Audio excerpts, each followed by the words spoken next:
করা হয়। দরুদের লাভ অপরিসীম। কিয়ামতের ময়দানে সবচাইতে বেশি আনন্দিত হবে যাদের আমলনামায় বেশি দরুদ রয়েছে, তারা আনন্দিত হবে। আফসোস করবে তারা যারা দুনিয়াতে দরুদ কম পড়েছে। এই জন্য দরুদ বেশি বেশি পড়ব ভাই। আমরা আলোচনা করতেছিলাম হালাল হারাম সুদ সম্পর্কে। কারণ হলো সামনে আমাদের কোরবানি। সামনে আমাদের কি ভাই? কোরবানি। কোরবানি শরীরের সাথে সম্পর্কযুক্ত নয়, কোরবানি অর্থের সাথে সম্পর্কযুক্ত। এই জন্য অর্থটা হালাল হতে হবে। অর্থটা কি হতে হবে ভাই? হালাল। আল্লাহ সুবহানাহু ওয়া তাআলা যদি আমাকে তৌফিক দান করেন, হালাল হারাম সম্পর্কে তো অনেক আলোচনা, আরও কয়েক জুমা অতিবাহিত হবে, কিন্তু সময়ের দাবি। আজকে জিলকদের 26 তারিখ, আর মাত্র 4 দিন আমরা জিলহজ পাব।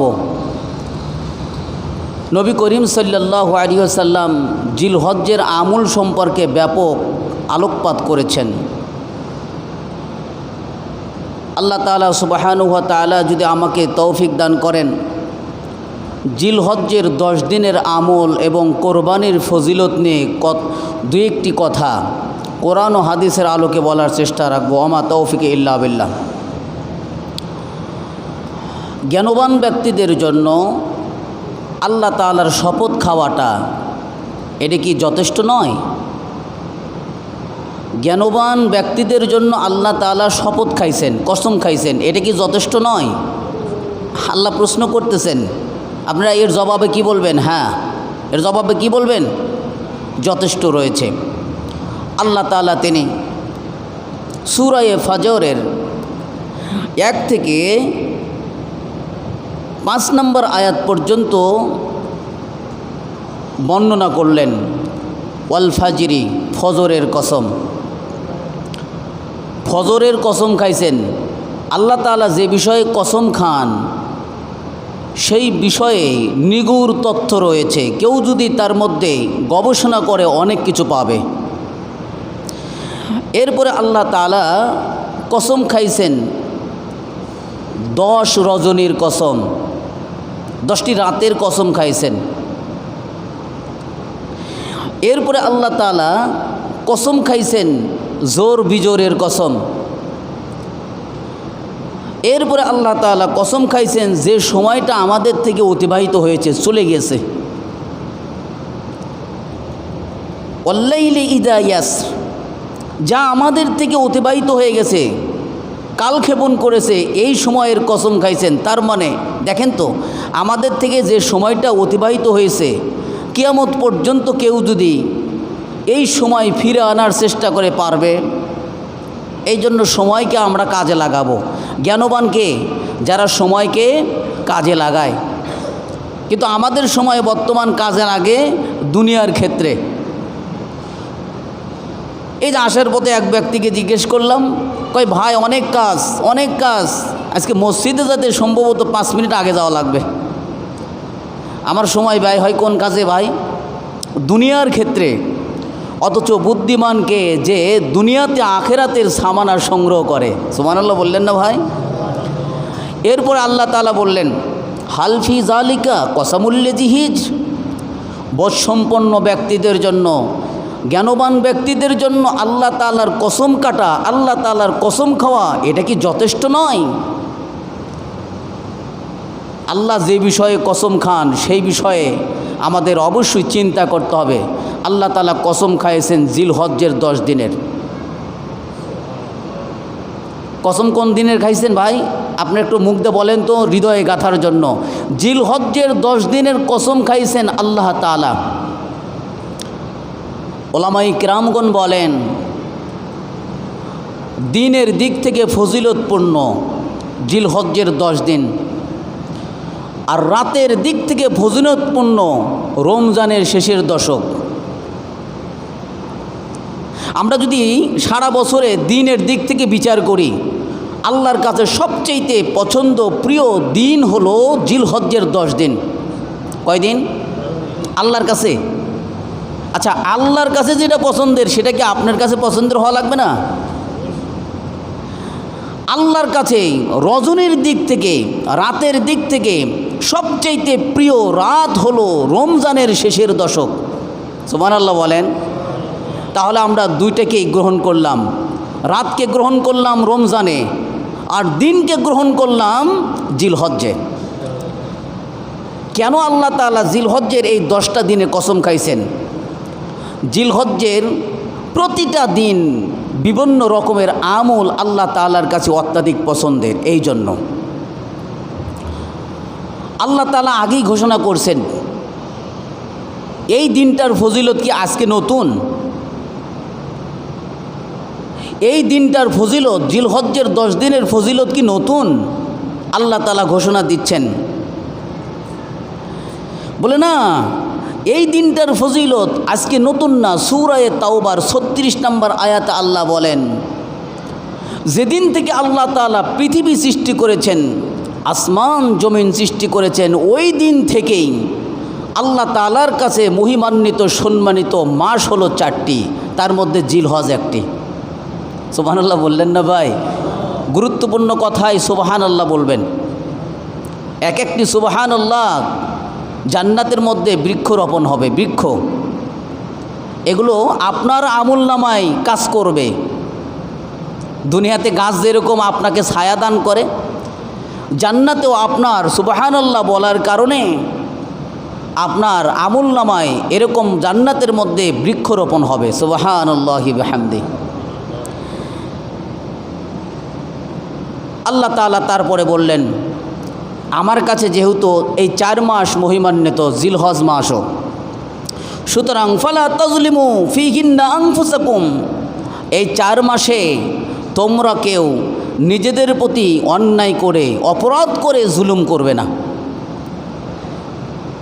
যে মাসের মর্যাদা আল্লাহর কাছে যত বেশি, সেই মাসে কেউ অপরাধ করলে তার শাস্তি দ্বিগুণ তত বেশি। আমি একটা এক্সাম্পল দিই। এই মহল্লায় কোনো একজন চিফ কমান্ডার, লিডার, যাকে আমরা ফলো করে থাকি, এই লোকটা অপরাধ করছে, এর শাস্তি কম হবে না বেশি হবে? বলেন, বেশি হবে না? আর একটা বাচ্চা যে বোঝেই না, অপরাধ সম্পর্কে তার কোনো জ্ঞান নাই, অপরাধ করেই বসে, সে নিজেও বোঝে না যে আমার অপরাধ হয়েছে। আচ্ছা, এই বাচ্চাটার শাস্তি বেশি হবে না কম হবে? কম হবে? হবে না। যার মর্যাদা যত বেশি, তার অপরাধের শাস্তি তত বেশি।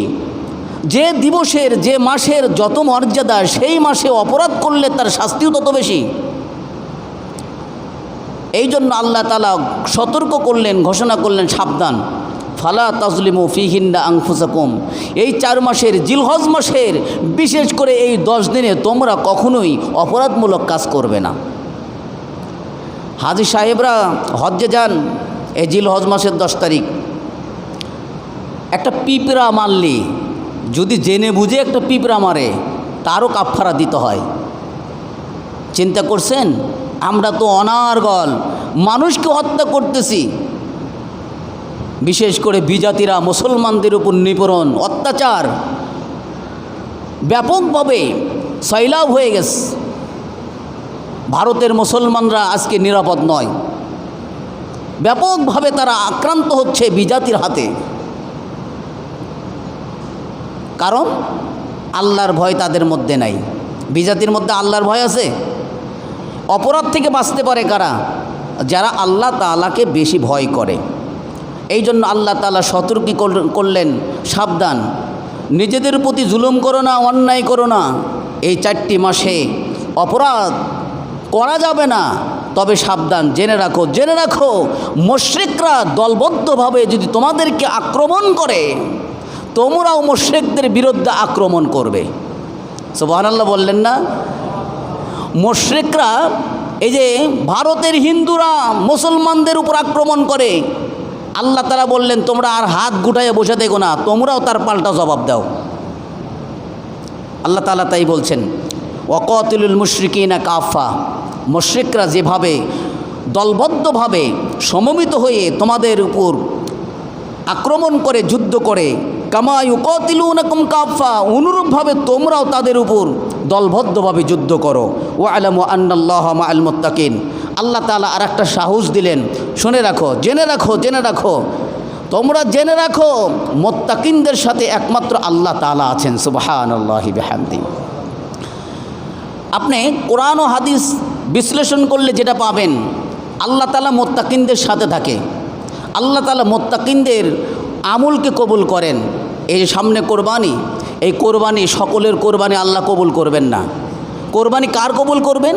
যারা মুত্তাকি, তাকওয়াবান, পরহেজগার, যাদের টাকাটা স্বচ্ছ, সেই স্বচ্ছ টাকায় যারা কোরবানি করেছে, সেই কোরবানি আল্লাহ তাআলা কবুল করবেন। সুবহানাল্লাহি ওয়া বিহামদিহি।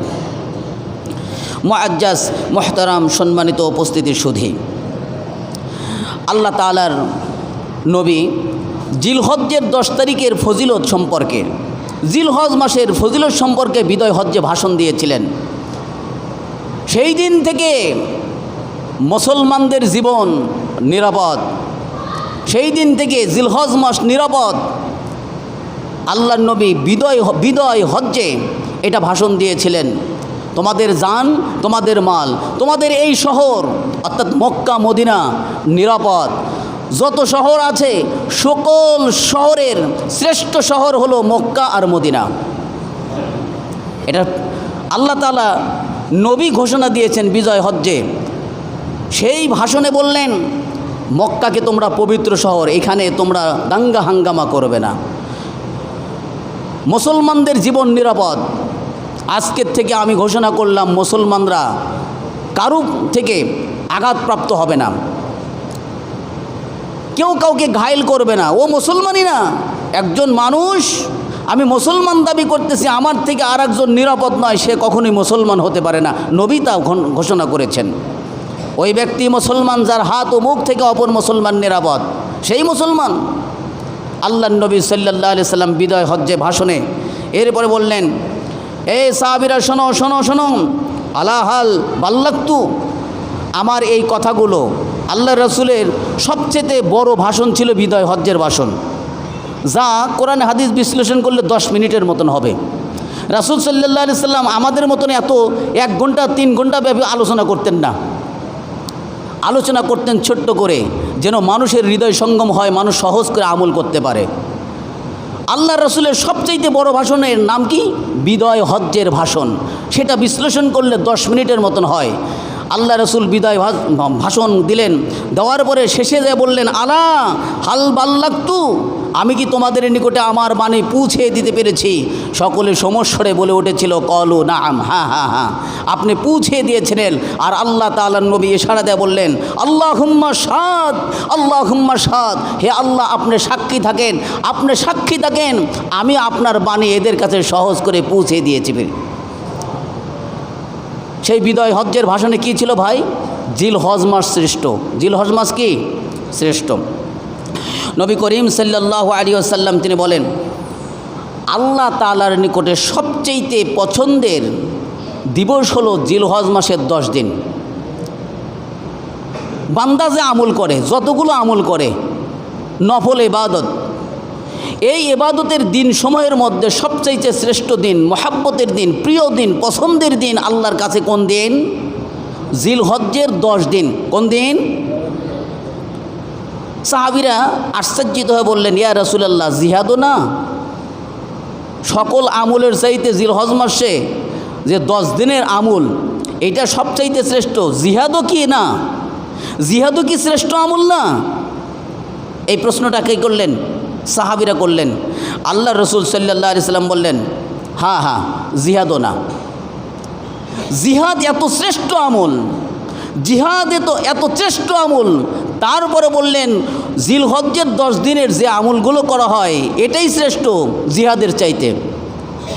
আল্লাহ নবী সাল্লাল্লাহু আলাইহি সাল্লাম তারপরে বললেন, তবে ওই ব্যক্তির কথা স্বতন্ত্র, যে ব্যক্তি জিহাদে গেছে জান নেয়া মাল নেয়া, কি নেয়া? জান আর মাল নেয়া, জিহাদে গেছে, কিন্তু জানও ফিরে আসে নাই, মালও ফিরে আসে নাই, অর্থাৎ শহীদ হয়েছে। কি হয়েছে? শহীদ হয়েছে। আল্লাহ নবী সাল্লাল্লাহু আলাইহি সাল্লাম বললেন, এই ব্যক্তিটা শুধু স্বতন্ত্র, তাছাড়া জিহাদ করলেও জিলহজ মাসের যে 10 দিনের আমল, এই 10 দিনের আমলের মতন এত প্রিয় আমল আল্লাহর কাছে অন্য দিবসে নেই। সুবহানাল্লাহ বললেন না? তাহলে আমাদের সামনে জিলহজ মাসের 10 দিন আছে কি নাই?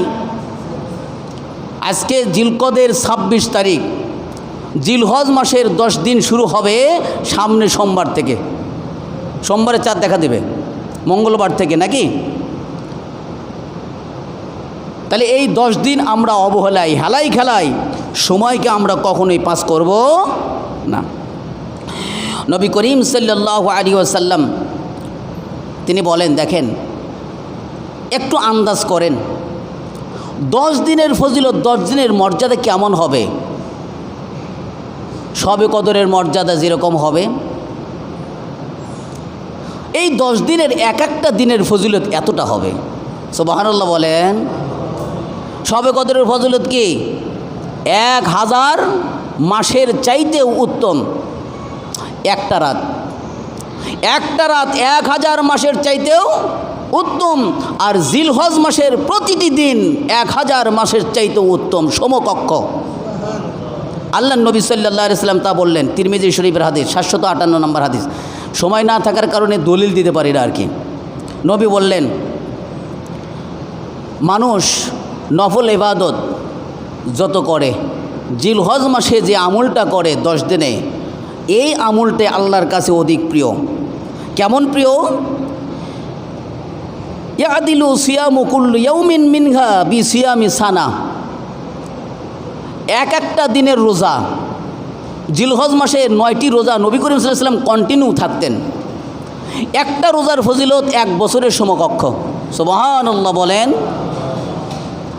একটা রোজা কেউ রাখলে জিলহজ মাসের 1 তারিখ থেকে 9 তারিখ পর্যন্ত, আবার 10 তারিখে রোজা রাখেন না ফজিলত মনে করে, 10 তারিখে রোজা রাখা হারাম। ঈদের দিন খাও পান করো, এটাই ইবাদত। ঈদের দিন খাওয়া পান করা ইবাদত। ঈদের দিন অনেকে বলে যে আমরা রোজা আছি, ঈদের মাঠে যাই না খাইয়া, না খেয়ে যাওয়া তো সুন্নাত কোরবানি ঈদে, এটা না খেয়ে থাকা সুন্নাত। কিন্তু রোজা রাখা তো সেই শবে সাদিক থেকে সূর্য অস্ত পর্যন্ত, দুপুর পর্যন্ত রোজা আছে, এরকম কোনো প্রমাণ আছে ভাই? তাহলে আপনি যে রোজার নিয়ত করলেন, এটা তো অনার্থক। আপনি অনার্থক কাজ করলেন। জিলহজ মাসের 10 তারিখে রোজা নেই, জিলহজ মাসের 10 তারিখে খাওয়া পান করাই ইবাদত। নবী করিম সাল্লাল্লাহু আলাইহি সাল্লাম জিলহজ মাসের 1 থেকে 9 তারিখ পর্যন্ত কন্টিনিউ রোজা রাখতেন। আর এক একটা রোজার ফজিলত 1 বছরের সমকক্ষ। সুবহানাল্লাহ বলেন। এরপরে নবী করিম সাল্লাল্লাহু আলাইহি সাল্লাম বললেন, ওয়া কিয়ামু কুল্লি লাইলাতিন মিনহা বিকিয়ামি লাইলাতিল কদর। আর জিলহজ মাসের রাত্রে কেউ যদি কিয়াম করে, রাতে কি করছে? কিয়াম মানে নামাজ পড়ছে, রাত্রে জেগে জেগে নামাজ পড়ছে। আল্লাহ নবী সাল্লাল্লাহু আলাইহি সাল্লাম বলেন, এই কিয়াম শবে কদরের নামাজের সমকক্ষ। সুবহানাল্লাহ বিহামদি বলেন। শবে কদরের নামাজ পড়লে যে ফজিলতগুলো হয়, জিলহজ মাসের রাতগুলোতে আমল করলে, কিয়াম করলে সেই একই ফজিলত হয়। এই কথা বলেছেন কে? নবী করিম সাল্লাল্লাহু আলাইহি সাল্লাম। কোথায় বলেছেন? তিরমিজি শরীফের হাদিস, 758 নম্বর হাদিস। নবী করিম সাল্লাল্লাহু আলাইহি ওয়াসাল্লাম তিনি বলেন, এই মাসের ফজিলত অত্যাধিক বেশি। আমল আমাদেরকে শিক্ষা দিলেন, সুতরাং তোমরা এই মাসে ফাকসিরু ফিহিন্না মিনাত তাহলিল ওয়াত তাকবীর ওয়াত তাহমিদ। আল্লাহ নবী সাল্লাল্লাহু আলাইহি সাল্লাম আমাদেরকে আমল শিক্ষা দিয়ে দিলেন। যেহেতু এই মাসের 10 দিনের ফজিলত বেশি, এই মাসে তোমরা তাহলিল করো, তাকবীর করো, তাহমিদ করো। লা ইলাহা ইল্লাল্লাহ পড়তে পারেন না ভাই? তাহলিল এর নাম কি দেখি? লা ইলাহা ইল্লাল্লাহ, এটা তাহলিল। তাকবীর পড়তে পারেন? তাকবীর কি জানেন? আল্লাহু আকবার, দেখি বলেন তো ভাই, সহজ না আমল? আর তাহমিদ আলহামদুলিল্লাহ, তাহমিদ কি বলেন তো? আলহামদুলিল্লাহ পারেন না? আমরা এই 3টাকে একসাথে বলবো এভাবে, আল্লাহু আকবার, আল্লাহু আকবার, লা ইলাহা ইল্লাল্লাহু আল্লাহু আকবার আল্লাহু আকবার ওয়ালিল্লাহিল হামদ। এই তাকবীরটা নবী করিম সাল্লাল্লাহু আলাইহি সাল্লাম জিলহজের চাঁদ দেখার সাথে সাথে পড়া শুরু করতেন। সুবহানাল্লাহ। বেশি বেশি পড়বেন। রাস্তাঘাটে, যেখানে হাটে ঘাটে বাজারে যেখানে অবস্থান করতেছেন, পুরুষের জন্য জোরে আওয়াজে পড়া, পুরুষের জন্য, আর মেয়েদের জন্য আস্তে পড়া। স্রোতধারা উল্টা হয়ে গেছে, আমরা এটাকে আস্তে আস্তে পড়ি, অথচ জোরে পড়ার কথা নবী করিম সাল্লাল্লাহু আলাইহি সাল্লাম বলেছেন অত্যাধিক ফজিলতের কারণে। অত্যাধিক। এই তাকবীর কি খুব কঠিন? এই তাকবীরের একটা হিস্টোরি আছে, ইতিহাস আছে। হজরতে ইসমাইল আলাইহিস সালাতু ওয়াস সালাম, হজরতে ইব্রাহিম আলাইহিস সালাতু ওয়াস সালাম, হজরতে জিবরাইল আলাইহিস সালাতু ওয়াস সালামের তিনজনের সমন্বয়ে এই তাকবীর। সুবহানাল্লাহ বললেন না? ইসমাইল আলাইহিস সালাতু ওয়াস সালামকে যখন জবে করতেছিলেন, জিবরাইল আমিন আশঙ্কায় জান্নাতের মধ্যে আল্লাহ তাআলা অর্ডার করলেন, হে জিবরাইল যাও, তাড়াতাড়ি যাও, আমার ইসমাইলকে কোরবানি করা হচ্ছে। ইব্রাহিম তার স্বপ্নকে বাস্তব রূপান্তর করেছে। ছিল স্বপ্ন, কিন্তু বাস্তবতার রূপ দিয়েছে। আমি আল্লাহ এটা তো চাইছিলাম না ইসমাইল কোরবানি হোক, যাও তাড়াতাড়ি। হজরতে জিবরাইল আমিন আশঙ্কা করলেন, আমি যদি পুষতে দেরি করি, ইব্রাহিম আলাইহিস সালাতু ওয়াস সালামের ছুরি ইসমাইল থেকে 1.5 হাত, কয় হাত? অথবা কেউ কেউ বলেছেন আধ হাত, যেটাই বলেন। আচ্ছা, আধ হাত উপরে ছুরি, এইটা চালাতে খুব সময় লাগে? জিবরাইল আমিন আশঙ্কা করলেন, জান্নাত থেকে দুম্বা নিয়ে এসে আবার সেই ইসমাইলের পরিবর্তে দুম্বাকে কোরবানি করার অর্ডার করেছিলেন আল্লাহ। এদিকে আল্লাহ তাআলা হজরত ইব্রাহিম আলাইহিস সালাতু ওয়াস সালামের তলোয়ারকে, ছুরিকে বললেন, এই ছুরি ভোতা হয়ে যাও, ইসমাইল আলাইহিস সালাতু ওয়াস সালাম যেন জবে না হয়। ইব্রাহিম আলাইহিস সালাতু ওয়াস সালামের ছুরি ভোতা হয়ে গেল। কার হুকুমে? আল্লাহর হুকুমে। আল্লাহ তাআলা যা চান তাই হয়, কুন ফায়াকুন, হয়ে যাও, হয়ে যাবে। এদিকে জিবরাইলকে ঘোষণা করলেন, তাড়াতাড়ি যাও, আমার হাবিব তার স্বপ্ন রূপান্তর করেছে, কনভার্ট করে বাস্তবে রূপান্তর করেছে, সুতরাং আমার ইসমাইল যেন কোরবানি না হয়। জিবরাইল আমিন আশঙ্কা করলেন, এই জন্য বললেন আল্লাহু আকবার। বলেন তো, বলেন তো, আশঙ্কা করে কি বলছিলেন? আল্লাহু আকবার, আল্লাহু আকবার। কয়বার বলছিলেন? 2 বার। কয়বার বলছিলেন? এরপরে এই আকাশের সেই ধ্বনি ইব্রাহিম আলাইহিস সালাতু ওয়াস সালাম শুনলেন, আল্লাহু আকবার, আল্লাহু আকবার, লা ইলাহা ইল্লাল্লাহু, আল্লাহু আকবার। এই কথাটা বললেন কে? ইব্রাহিম আলাইহিস সালাতু ওয়াস সালাম। একটু সময় নিছে এই শব্দটা শোনার সাথে সাথে ইব্রাহিম আলাইহিস সালাম উপর দিক তাকাইয়া এই কথাটা বললেন, সময় নিলেন। নিজ থেকে যখন আল্লাহ তাআলা বড় একটা পরীক্ষায় সফল করলেন, জান্নাতে দুম্বাকে স্থলাভিষিক্ত কোরবানি করলেন, বড় একটা কোরবানির ব্যবস্থা করে দিলেন।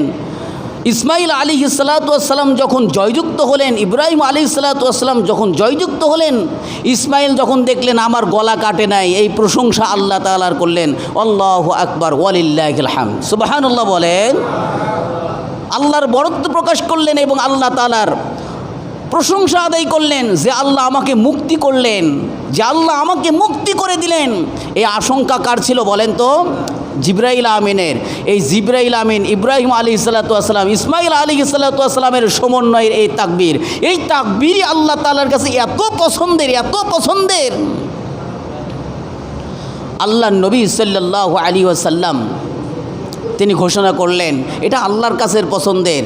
সুতরাং 13 তারিখ পর্যন্ত তোমরা এই 9 তারিখের ফজর থেকে 13 তারিখের আসর পর্যন্ত এই তাকবীরে 5টা দিন, এই তাকবীর সকল উম্মতের জন্য, উম্মতে মুহাম্মাদির জন্য, ছেলে পুরুষ সকলের জন্য ওয়াজিব করে দেওয়া হয়েছে। সুবহানাল্লাহি বিহামদিহি।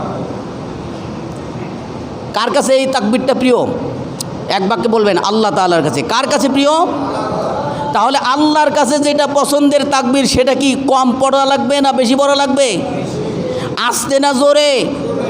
বুঝে থাকলে তাকবীর বেশি বেশি পড়বেন। আল্লাহর নবী তাই বলছেন মুসনাদু আহমদ 5446 নম্বর হাদিসে। নবী করিম সাল্লাল্লাহু আলাইহি ওয়াসাল্লাম তিনি বলেন, তোমরা রমজান আর জিলহজ পরিপূর্ণ পাবে। রমজানের সওয়াবের যেরকম কমতি নাই, জিলহজের সওয়াবেরও কমতি নাই। সুবহানাল্লাহ বলেন, কোনো নোকসান নাই। রমজান আর জিলহজের সওয়াবের কোনো কমতি আল্লাহ তাআলা করেন নাই। তাহলে সব অর্জন করার জন্য কেউ যদি মুজাহাদা করে, চেষ্টা করে, সবচাইতে উত্তম মাস কোনটা? রমজান মাস আর জিলহজ মাস। রমজান মাস আর এই জন্য নবী করিম সাল্লাল্লাহু আলাইহি সাল্লামের স্ত্রীরা বলেন, নবী করিম সাল্লাল্লাহু আলাইহি সাল্লামের স্ত্রীরা বলেন, আমরা আল্লাহ রসুল সাল্লাল্লাহু আলাইহি সাল্লামকে কন্টিনিউ 4টি আমল করতে দেখেছি। সুবহানাল্লাহ বলেন। আবু দাউদের হাদিস 2437 নম্বর হাদিস। তারা বলতেছেন নবী করিম সাল্লাল্লাহু আলাইহি সাল্লাম জিলহজ্জের 9টি রোজা তিনি লাগাতার রাখতেন। সুবহানাল্লাহ বলেন। এরপরে আশুরার দিনের রোজা অর্থাৎ মহরমের 2টি রোজা আল্লাহ রসুল সাল্লাল্লাহু আলাইহি সাল্লাম একটি থাকছেন। কয়টি থাকছেন বলেন? কয়টি থাকছেন? সাহাবীরা যখন বলল ইহুদিরাও থাকে, আল্লাহর নবী বললেন বিরোধিতার জন্য তোমরা 2টা থাকবে। আমি যদি বেঁচে থাকি আগামী বছর ইনশাআল্লাহ আমি যদি বেঁচে থাকি আগামী বছর থেকে আমি 2টা থাকব। ইহুদিদের বিরোধিতার জন্য নবী করিম সাল্লাল্লাহু আলাইহি সাল্লাম সাহাবীদেরকে আদেশ করলেন 2টা করে থাকবে। কিন্তু নবী জীবনে কখনো 2টা থাকেন নাই, কারণ নবী ইতিপূর্বে জানতেন না যে ইহুদিরা রোজা রাখে। সুবহানাল্লাহ বললেন না? নবী করিম সাল্লাল্লাহু আলাইহি সাল্লামের স্ত্রীরা বলতেছেন মহরম মাসের একটি রোজা নবী কন্টিনিউ থাকতেন। ওয়া সালাসাতু আইয়ামিন মিন কুল্লি শাহরিন, আর প্রত্যেক মাসে 3টি করে রোজা রাখতেন। সুবহানাল্লাহ বলেন। আর প্রতি মাসের সোমবার এবং বৃহস্পতিবার শুরুতে, প্রতি মাসের শুরুতে যে সোমবার হয়, প্রতি মাসের শুরুতে যে বৃহস্পতিবার হয়, সেই সোমবার আর বৃহস্পতিবারে নবী করিম সাল্লাল্লাহু আলাইহি সাল্লাম কন্টিনিউ রোজা রাখতেন। এই 4টি আমল লাগাতার তিনি রাখতেন। নবী করিম সাল্লাল্লাহু আলাইহি সাল্লামের স্ত্রীরা আরও বলেন, নবী করিম সাল্লাল্লাহু আলাইহি সাল্লাম ফজরের 2 রাকাত সুন্নাত, এর সাথে এই যে 4টি আমলের সাথে ফজরের 2 রাকাত সুন্নাত তার জীবনে কোনোদিন বর্জন করেন নাই। সুবহানাল্লাহ বলেন। ছোট্ট সূরা দিয়ে হলেও তিনি পড়ে নিতেন।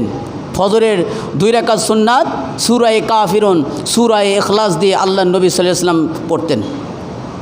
সূরা কাফিরুন কি খুব বড় সূরা? সূরা ইখলাস কি খুব বড় সূরা? ছোট্ট সূরা হলেও ফরজের আগে নবী করিম সাল্লাল্লাহু আলাইহি সাল্লাম কোনোদিন এইটা বর্জন করতেন না। 2 রাকাত নামাজ তিনি পড়তেন।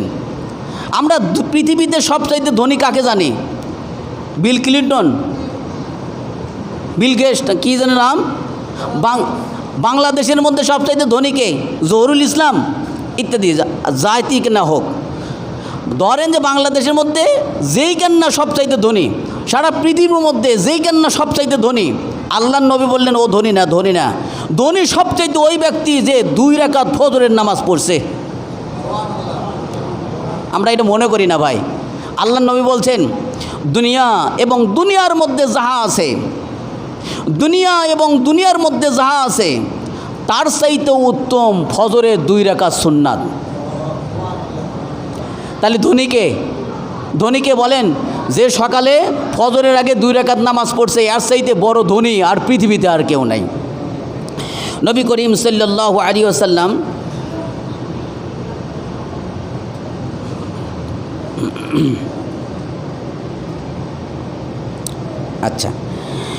নবী করিম সাল্লাল্লাহু আলাইহি ওয়াসাল্লাম আমাদেরকে জিলহজ মাসের গুরুত্ব বুঝাতে যাইয়া তিনি জিলহজ মাসের বিভিন্ন আমল করেছেন, রোজা রেখেছেন, কিয়াম করেছেন, এটা আমরা পাইলাম।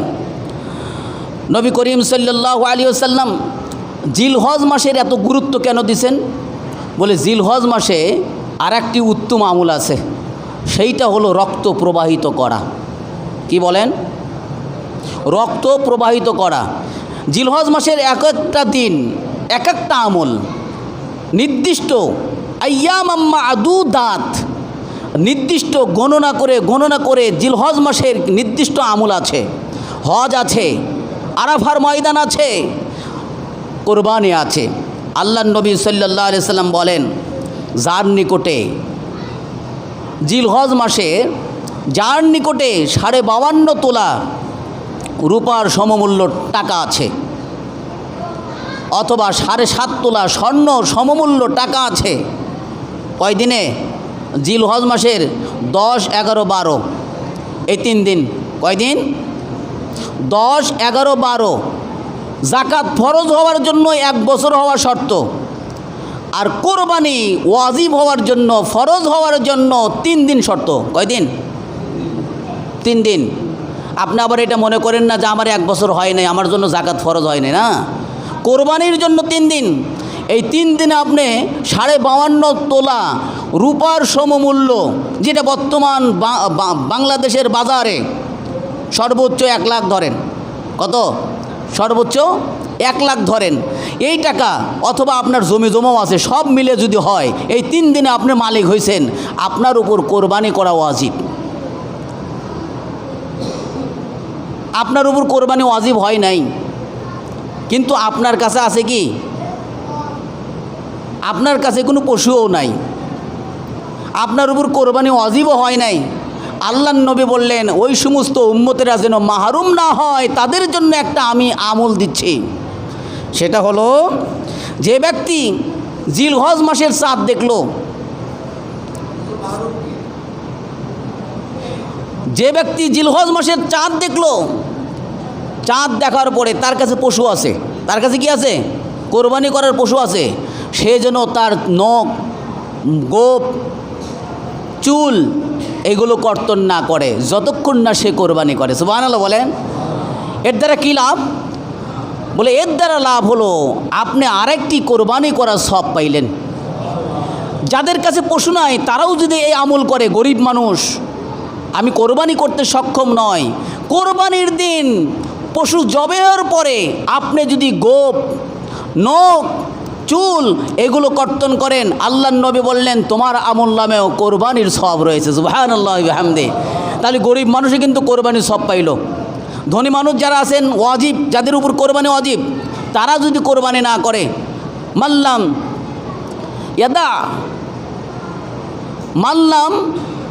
ইয়াদা, নবী করিম সাল্লাল্লাহু আলাইহি সাল্লাম বললেন, যে ব্যক্তি কোরবানি করার সক্ষম রাখেন, কোরবানি করার যোগ্যতা রাখেন, যাদের উপর কোরবানি করা ওয়াজিব, ফালা ইকরিবান্না মুসাল্লানা, সে যদি কোরবানি না করে, সে যেন আমার ঈদগার মাঠেও না আসে। তার মানে এটা ধমক দিয়েছেন। ধমক দিয়েছেন কেন? বলে কোরবানি করার সক্ষম আছে, অথচ কোরবানি করো নাই। তুমি কোরবানি করার যোগ্যতা থাকা সত্ত্বেও কোরবানি করো নাই, তোমার জন্য জরিমানা আছে। ওই ব্যক্তির জন্য জরিমানা কি জানেন? তাকে একটি ছাগল সদকা করতে হবে। এই ছাগলের গোস্ত কোরবানির দিন কোরবানি করলে সবটুকুই খাইতে পারত, কিন্তু কোরবানির দিন না করার কারণে, পরে কোরবানি করার কারণে, সদকা করার কারণে 1 টুকরো গোস্ত সে খাইতে পারবে না। এটাই তার শাস্তি। তাহলে কি কোরবানির দিন আমরা কোরবানি করব, আমরা যারা যোগ্য আছি। আল্লাহর নবী সাল্লাল্লাহু আলাইহি সাল্লাম আমাদেরকে কোরবানি করতে উৎসাহিত করেছেন, উদ্বুদ্ধ করেছেন। কোরবানি বিশাল আলোচনা। আমরা 4টে কথা খেয়াল করব। স্পষ্ট কানা পশু দিয়ে কোরবানি করা যাবে না। স্পষ্ট কানা মানে যে পশুটা চোখে দেখে না, এই পশু দিয়ে কোরবানি করা যাবে না। যে পশুটা স্পষ্ট রোগা, আপনি জানেন যে এটা স্পষ্ট রোগা, তা দিয়ে কোরবানি করা যাবে না। যে পশুটা খোরা, এই পশু দিয়ে কিন্তু কোরবানি করা যাবে না। যে পশুটা এমন শুকনা, যার হাড়ে মজ্জা নাই, কি নাই, ক্যালসিয়াম নাই, এই পশু দিয়ে কোরবানি করা যাবে না। এই 4 প্রকার পশু দিয়েই শুধু কোরবানি করা যায় না, তাছাড়া কোরবানি করা যায় আর একটা পশু দিয়ে কোরবানি করা যায় না। সুদের টাকায় কেউ পশু কিনছেন, ভাগে অংশ দিছেন, এদের সাথেও কোরবানি করা যাবে না। ইতিপূর্বে 2 জুমার সুদ নিয়ে আলোচনা করছি। কেন জানেন? কোরবানি সামনে, কোরবানি করতে হবে হালাল টাকায়, হারাম টাকায় কখনো কোরবানি চলবে না। আল্লাহ তাআলা আমাদের সবাইকে হালাল টাকায় কোরবানি করার তৌফিক